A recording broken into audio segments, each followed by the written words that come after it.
Oh, goodness. No, Greg, That's a good memory. When she did the dance. What, this? No. Dad, how would you describe that?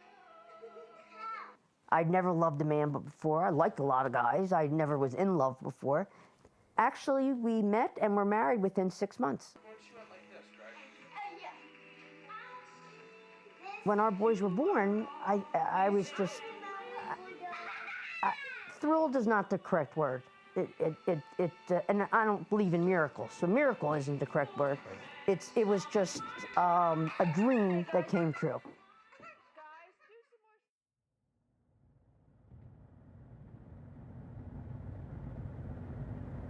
Listen to me. Is he breathing? No. He's not breathing? No. All right, stay on the phone with me a minute. What?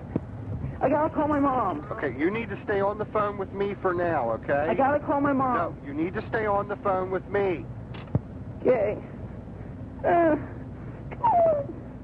on.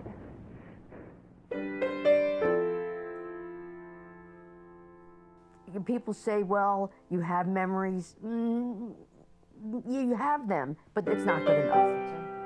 It's right. And to say, well, again, well, at least you have your memories of your children when they were small. I go, well, no, that's not anything.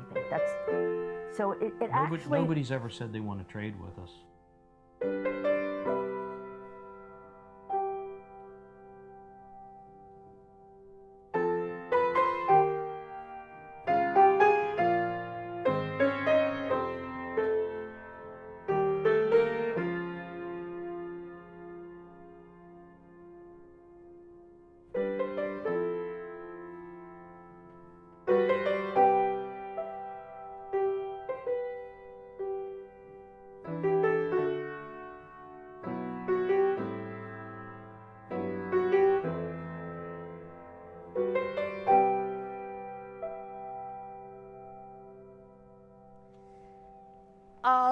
As far as I'm concerned, the media actually committed a crime. They absolutely jumped to conclusions the next day. And so I consider what they did criminal. And another thing that really sticks out in my mind is the fact that the media said that I have raised 2 children. Excuse me, not I. My husband and I have raised 2 children. One is a monster, Zach. One is a great kid, Greg. They contributed to the fact that my family, mostly my children, my husband, my relatives' lives were ruined.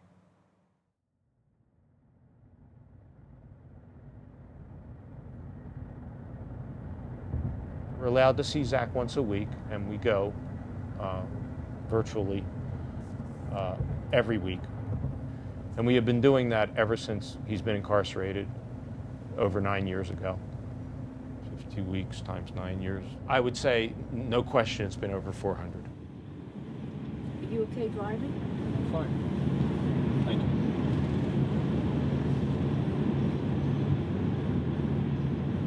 I hate this drive, Ronald.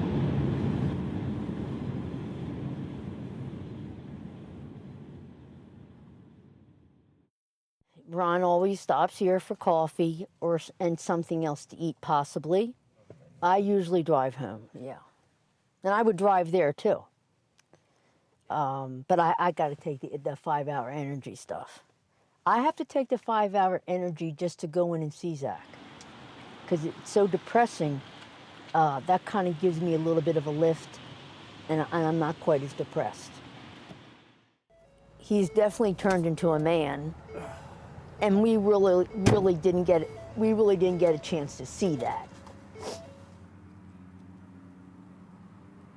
Well, you learn one thing. People judge you, people that don't know you.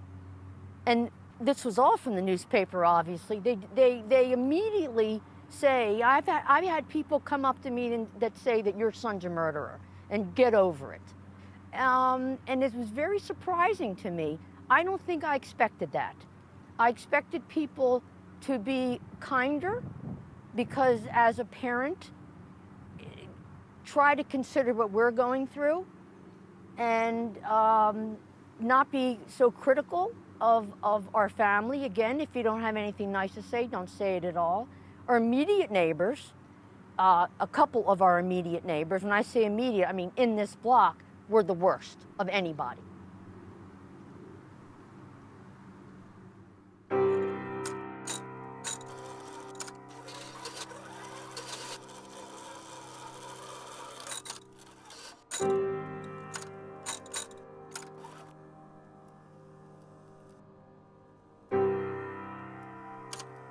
On October 2nd, 1998, at approximately 3:12 p.m. on a Friday afternoon, Entered here. His throat was slashed here. We know that from the autopsy. He actually collapsed here. Then somehow he was picked up, thrown into this table. This table had blood on it. Table broke. 4 people, in actuality, were murdered on this spot. My younger son, Greg Witman, was 13 years old, walked into the door of the house, and probably immediately had his throat slashed. They picked up Greg. They walked him through here, carried him, hopped over this gate, which is very difficult to do with someone in your arms. Greg certainly could not have hopped over that gate. My older son, after hearing some noise downstairs and a scuffle, came down and found his brother slashed 104 times with his head almost cut off. This is our laundry room. When Zach found Greg, Greg was leaning more or less like this on the washing machine, and I don't know exactly his position because I've never been able to look at the photos. They wrongfully accused him and ultimately wrongfully convicted him after 4.5 years of pretrial motions. So that instead of being a 15-year-old child in front of a jury, he was a 20-year-old man. And in the process, he essentially killed the parents as well. And that would be myself and my wife.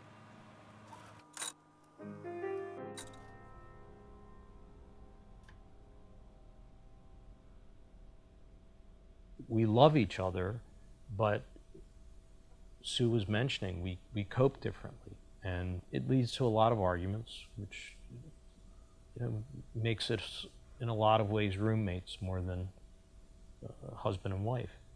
Whenever I look at something, I go, what difference does it make?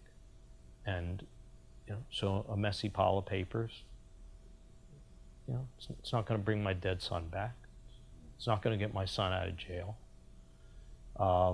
It would make my life less aggravated at me, and I try and do it for that reason, but I'm unsuccessful.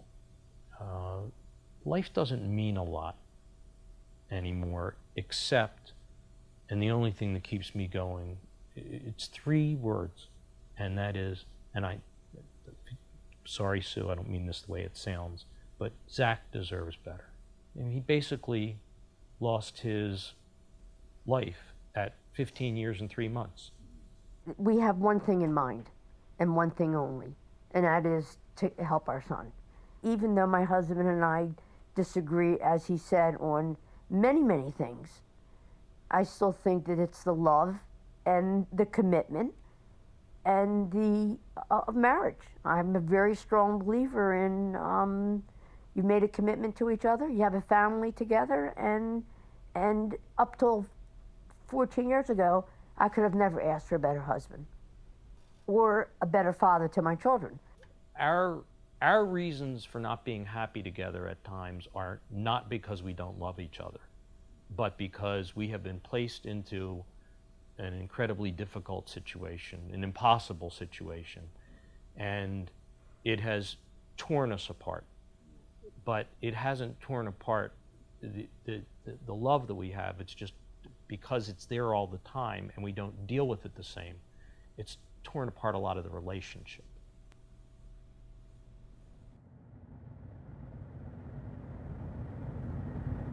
I hate the day because of a lot of things. Number one, it's a long drive to someplace you don't want to go to. I don't mind long drives. It's just the stress of where you're going and what you're going to do, you know, why you're going to be there, and then driving home afterwards after hearing that damn steel door slam. But I would rather be with Zach than not be with Zach, because he's still my son. And Zach and I, when he was under house arrest, and not to say that we didn't do it before, but it's harder for me to remember, you know, what we did at the house together before, but we spent a lot of time watching TV together. And I would bug him.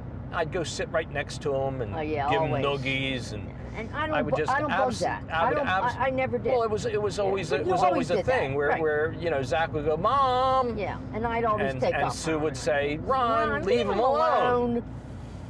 You know. And we still do that. And we when we get to the prison, I always hug him longer than he wants. He goes, Right. he goes, "That's okay." Yeah, because That's enough. okay. That's okay. I mean, he's hugging him for 15 minutes. Right. But part of it is just to aggravate him, because that's what I do. And then sometimes when we're there, I'll put my arm around him and hug him close to me, and he you know, he's always squirming to get away. He gets nervous because Well, you you're don't not do it supposed too to often. you're not Right. supposed to You have cannot too do much that, physical right. contact with the inmate.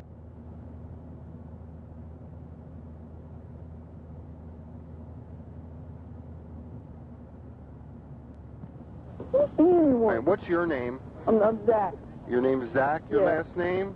Whitman. Whitman. Yeah. I Okay. gotta call my mom. She's Okay, at work. what's your phone number there, Zach? 792923579. I hear him. Okay, they're on their way. I'm going to go ahead and hang up with you. Okay. You're sure there's nobody else around? I don't see anyone. I don't see anyone. I didn't look. I don't want to look. I don't want to look. Listen to me a minute. Okay, you say you were upstairs and you heard a bang and that's it. Not a bang. It's Not like, a bang, you heard a like- loud like- noise. Just like suffering almost, like wrestling around. Yeah. And then I come downstairs and the door's cracked. He's just lying there. Just lying there.